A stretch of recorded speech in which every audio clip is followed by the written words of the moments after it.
Let us see how to download Dev C++.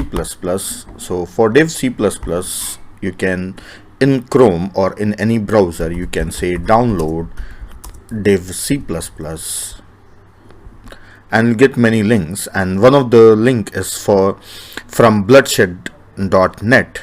So you can go to bloodshed.net and from here you can download Dev C++. Dev C++, that is beta version 5.0, is available here.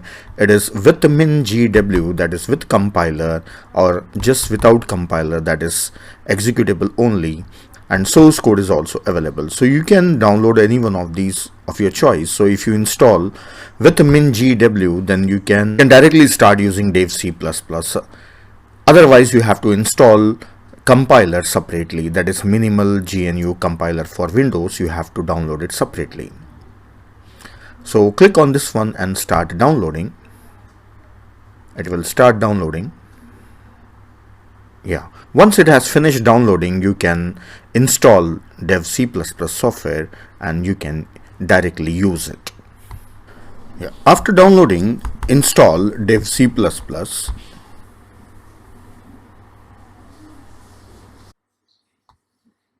Okay,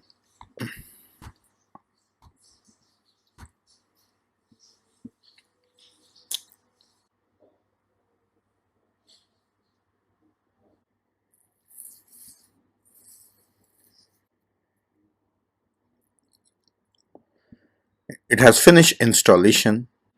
If I show you the folder where Dev C++ is installed, this is in C and program files, and here is Dev CPP. So you can see that it is also installed MinGW, that is GNU compiler for Windows. This is a minimal compiler for Windows.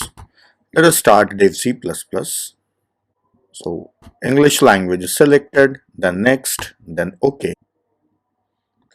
Say new project and select console application. Let the project name as my first, and it should be created in documents. Now the project is ready. This is main.cpp file inside the project. So here I'll just give a message hello world and endl. You should use namespace for cout as well as endl. Let us build the project and execute. Now hello world has appeared.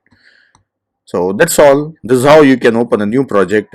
For every program or application, you can start a new project, or else for practicing in the same project, you can go on writing new code there and you can recompile and run it.